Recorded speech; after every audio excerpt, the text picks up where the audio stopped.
It was 4 a.m., and the storm outside felt like it had been raging for hours.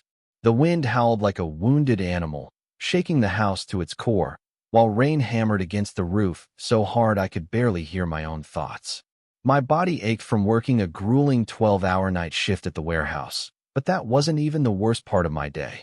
No, the real nightmare began when I climbed onto the roof to fix the leak, because apparently, life decided I hadn't suffered enough yet. The loose shingles were slick with rainwater, making every step feel like walking on ice. Halfway through the repair, one of those damn tiles gave way under my foot and came crashing down, straight onto my head. I stumbled back, blood streaming into my eyes as sharp pain exploded in my skull. But there was no time to stop. The water was already pouring into the living room below. So, I gritted my teeth, ignored the throbbing in my head, and kept going. By the time I finally patched up the hole, my hands were raw and shredded from gripping rough edges, and my lower back screamed in protest with every movement. When I finally staggered back inside, drenched to the bone and covered in dirt and blood, all I wanted was 5 minutes of peace, or maybe just someone who cared enough to ask if I was okay. Instead, what did I find? Elaine sitting cross-legged on the couch, scrolling through her phone like nothing was wrong. Not even a glance in my direction. Not even a "Hey, are you hurt?" Just silence. And honestly, that stung more than anything else. Elaine's indifference hit me harder than any physical injury ever could. It wasn't just about tonight. It was about everything leading up to this moment.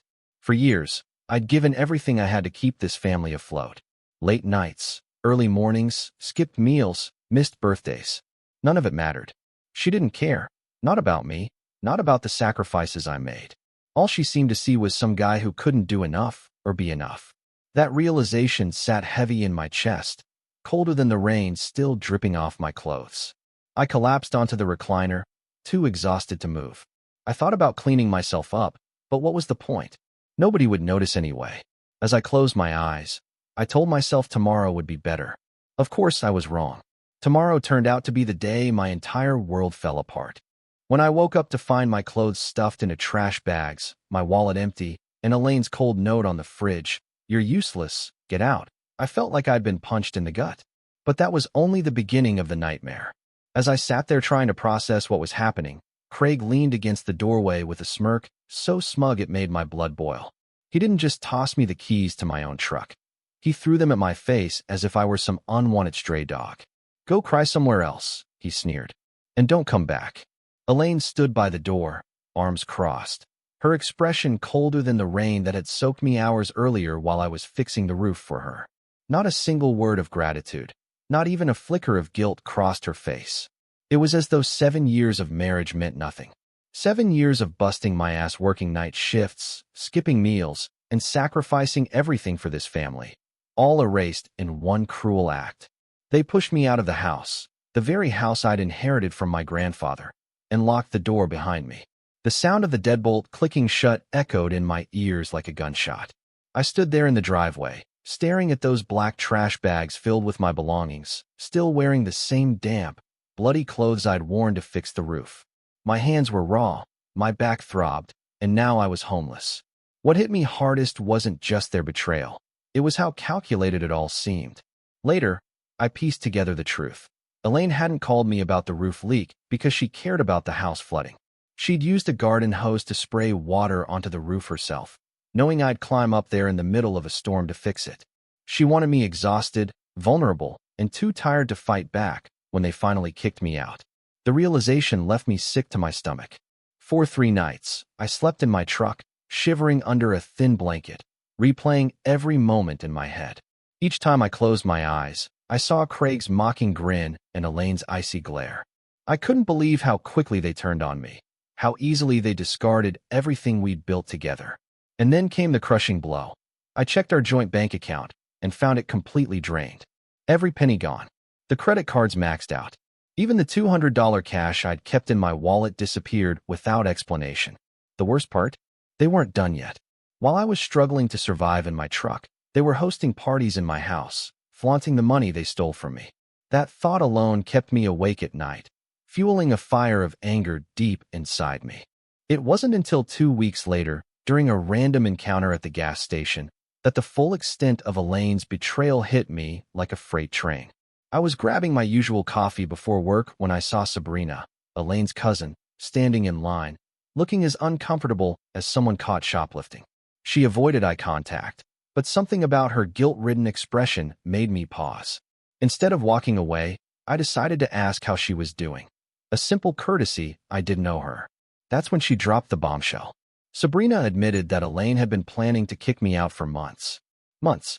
While I was busting my ass fixing leaks and working overtime, she was strategizing with family members on how to get rid of me. According to Sabrina, Elaine had called me lazy, useless, and dead weight at every family gathering, painting herself as the victim in our marriage. The roof leak? It wasn't real. Elaine had deliberately used the garden hose to spray water onto the roof, knowing I'd climb up there in the middle of a storm to fix it. Her goal? To exhaust me so thoroughly that I wouldn't have the energy, or will, to fight back when they finally threw me out. The revelation left me reeling. Every late-night repair job, every drop of sweat, every sacrifice I made for this family, it was all part of her plan. And then came the kicker. Sabrina revealed that Elaine had been skimming money from our joint account for months, funneling it into a secret savings account under her name alone. But that wasn't even the worst of it.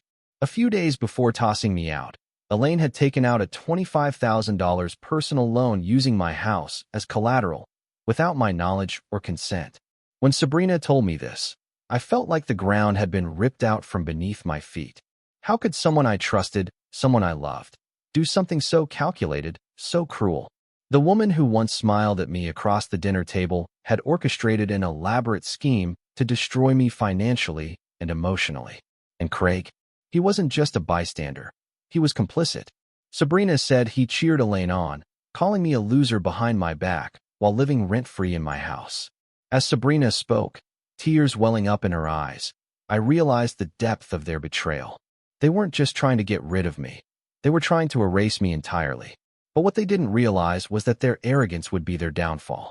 Every detail Sabrina shared became another piece of evidence I could use against them. For the first time since being thrown out, I felt a flicker of hope. Karma might take its sweet time, but when it arrives, it hits hard. And Elaine and Craig were about to learn that lesson the hard way. The moment Frank, my lawyer, revealed the truth about the house's ownership, it felt like the universe had finally tipped the scales in my favor. I'd always assumed Elaine's name was on the deed. We'd talked about adding her after my grandfather passed away, but life has a way of exposing illusions when you least expect it. Frank confirmed that the house was still 100% in my name. It had never been transferred because we'd procrastinated after my grandfather's funeral, caught up in grief and paperwork. Legally, the house was mine, solely mine, and not considered marital property since it was inherited before our marriage. As the reality sank in, I replayed every insult Elaine and Craig had thrown at me. Deadweight, loser, pathetic. All those cruel words echoed back at them now, mocking their arrogance. They'd lived in my house, spent my money, and treated me like I was disposable, all while believing they were untouchable. The irony was almost poetic. Every time Elaine posted pictures of her renovations online or flaunted that new TV she bought with stolen cash, she was unknowingly building evidence against herself. But what hit hardest wasn't just the legal victory. It was realizing how deeply they underestimated me. They thought I was broken, defeated, living out of my truck or begging for scraps. Instead, I'd quietly turned the tables without them even noticing. For months, they'd acted like kings in a castle they didn't own, and now, their kingdom was crumbling beneath their feet. When Frank explained the implications, how Elaine's fraudulent loan using my house as collateral could land her in criminal trouble, I couldn't help but smile. Karma might be slow, but when it arrives, it doesn't hold back. After discovering the full extent of Elaine's betrayal, I knew I couldn't fight this battle alone. That's when I hired Frank, a no-nonsense lawyer with a reputation for dismantling liars in court. From the moment we met, Frank exuded confidence. He didn't sugarcoat anything but assured me that justice was on my side. Together, we began building an airtight case against Elaine and Craig. Every bank statement showing drained accounts, every credit card charge from Elaine's shopping sprees, and every detail about the fraudulent $25,000 loan became ammunition. But I wasn't just sitting back while Frank handled things. I took matters into my own hands. The house legally belonged to me, yet they were living large inside it, flaunting their stolen luxuries online. To ensure I had undeniable proof of their actions, I discreetly installed hidden cameras around the property. Watching the footage felt surreal. There was Elaine, calmly packing up electronics like the new TV she'd bought with my money. Craig, meanwhile, spent hours unscrewing light fixtures and even tried prying apart the kitchen cabinets, clearly planning to sell them. The most infuriating part? They acted as if they owned the place, treating everything in it as theirs to exploit. One night, I watched live footage of Craig loading tools into his car, tools I'd inherited from my grandfather. It wasn't just theft, it was personal. Each frame of those videos fueled my determination. When Frank reviewed the recordings, he nodded approvingly, saying, "This is gold. We'll make sure they pay for every screw they try to take." By the time eviction day arrived, I had a mountain of evidence ready. Not only would they lose access to the house, but they'd also face consequences for their greed. As I sat in Frank's office reviewing the final documents, I realized something. I wasn't just reclaiming my home. I was reclaiming myself. The storm I'd become would leave them with nothing but regret. The morning of the eviction was surreal, like watching a storm you've been waiting for finally hit. At 8:27 a.m., I parked down the street from my house, Frank by my side, heart pounding so hard it felt like it might burst through my chest. Through the glass panels of the front door, I could see movement inside. Elaine rushing around in a robe, Craig standing there shirtless and confused. When the sheriff arrived at exactly 9 a.m., everything shifted into overdrive. Craig answered the door, his face morphing from confusion to shock as the sheriff handed over the eviction papers. Behind him, Elaine appeared, her eyes frantic as she scanned the documents. The moment she saw me standing there, reality hit her like a freight train. Her face turned pale, then red with rage. She started screaming, claiming the house was hers, that I had no right. But the sheriff shut her down immediately, explaining the legal process. It was official. They had 48 hours to leave. Craig tried to play tough, puffing out his chest and stepping toward me, but the sheriff intervened before he could take another step. "Back off," he warned, his voice firm. That's when Elaine switched tactics. Tears streaming down her face, she begged me to reconsider, promising she'd change. But I didn't flinch. This wasn't about forgiveness. It was about justice. When we returned 2 days later, the scene was chaos. They'd left in a hurry, leaving behind half-packed boxes and wrecked furniture. In their spite, they'd punched holes in the walls, gouged the hardwood floors, and cracked the bathroom sink. Every act of destruction felt like a desperate attempt to hurt me one last time, but it only proved how unhinged they were. Watching them scramble, knowing they had nowhere else to go, was both satisfying and sobering. Karma doesn't just knock, it slams the door shut behind it. Walking back into my house after the eviction was both satisfying and surreal. The place was a disaster zone, holes punched in walls, scratches gouged across the hardwood floors, and the bathroom sink cracked beyond repair. Every mark they left behind felt like a desperate attempt to hurt me one last time, but it only proved how unhinged they had become. As I stood there in the empty living room, I realized something. This wasn't just a house anymore. It was my battlefield, and I'd won. Elaine and Craig, however, weren't faring so well. After being kicked out, they turned to Alexandra, Elaine's sister, for help. At first, she let them stay in her basement, but Stepson, Alexandra's husband, made their lives hell. He took control of every aspect of their existence. When they could eat, where they could go, even what money Elaine could spend. The irony was almost poetic.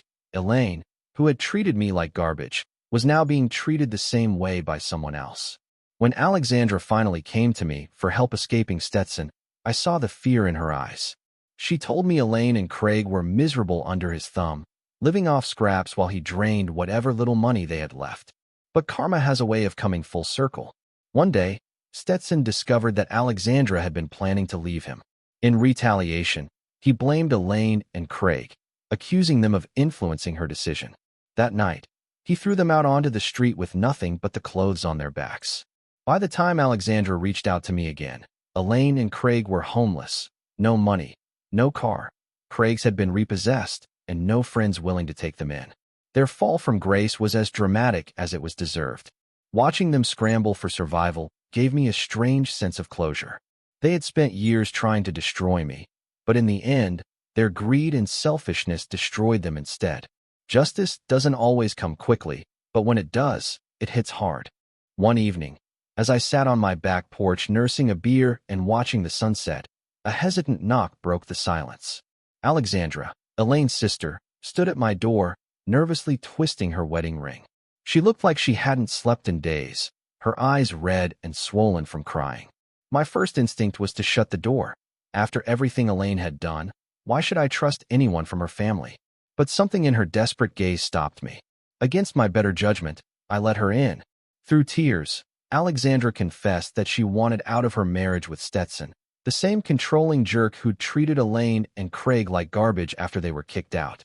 "He's taken everything," she whispered, her voice trembling. "My money, my freedom, even my dignity." The irony wasn't lost on me. Elaine, who once manipulated me, was now being manipulated by someone else. But Alexandra wasn't here to beg for Elaine's sake. She was fighting for herself. For 3 hours, we sat at my kitchen table, crafting a plan.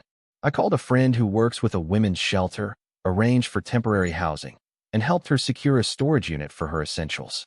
By midnight, Alexandra had a safe place to go and a strategy to escape while Stepson was at work. As she left, she thanked me, saying she never expected kindness from me after what Elaine had done. I simply told her, "You're not Elaine."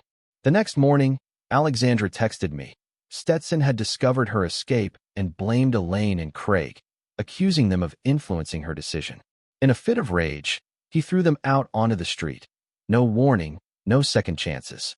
They were utterly broken, with nowhere to go, no car, Craig's had been repossessed, and no money left. Karma had struck again, but this time it hit harder than ever. Watching their downfall unfold felt surreal, almost poetic. They had spent years treating others like pawns, and now they were the ones discarded without mercy. As I sat on my porch one evening, watching the sunset paint the sky in fiery hues, I realized something profound. Elaine and Craig had dug their own graves. Every selfish decision they made, every lie, every betrayal, had come back to haunt them like a ghost they couldn't escape. Karma isn't just poetic, it's relentless. The same people who treated me like disposable trash were now homeless, penniless, and abandoned by everyone they thought would save them. It wasn't vindictiveness that fueled me anymore. It was clarity. I finally understood that their downfall wasn't about me. It was about the toxic choices they'd embraced for years. That night, I wrote Elaine a letter, not because I wanted her to read it, but because I needed to say it. I told her I wouldn't forgive her, not even if she begged on her knees or promised to change. Some wounds don't heal because they're meant to remind you of your worth. But I also wrote that I refused to let hatred consume me.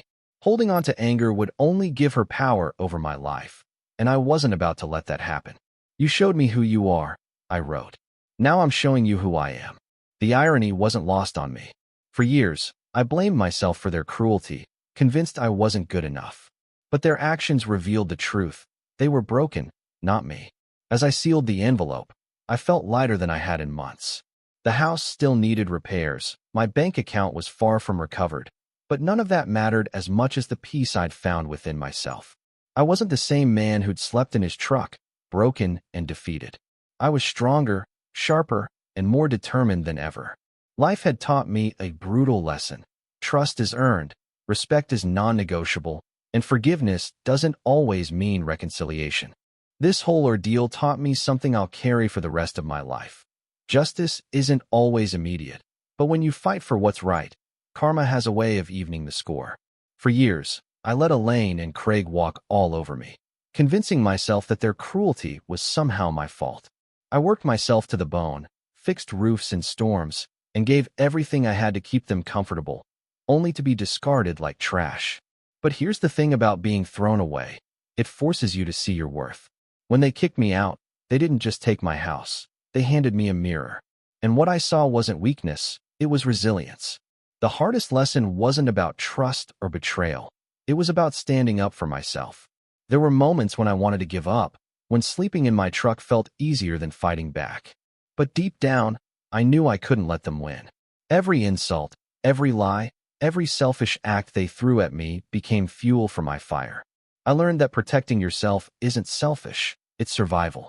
And sometimes, survival means drawing a line in the sand and saying, not anymore. Karma might seem slow, but when it arrives, it hits like a freight train. Watching Elaine and Craig crumble under the weight of their own greed was both poetic and brutal. They thought they could manipulate the system, exploit others, and come out on top, but life doesn't work that way. Justice isn't always served neatly tied with a bow. Sometimes, it comes wrapped in chaos. But when it does, it reminds you of one undeniable truth. Those who treat others as pawns eventually become the pieces removed from the board. Karma really is the greatest gift of all.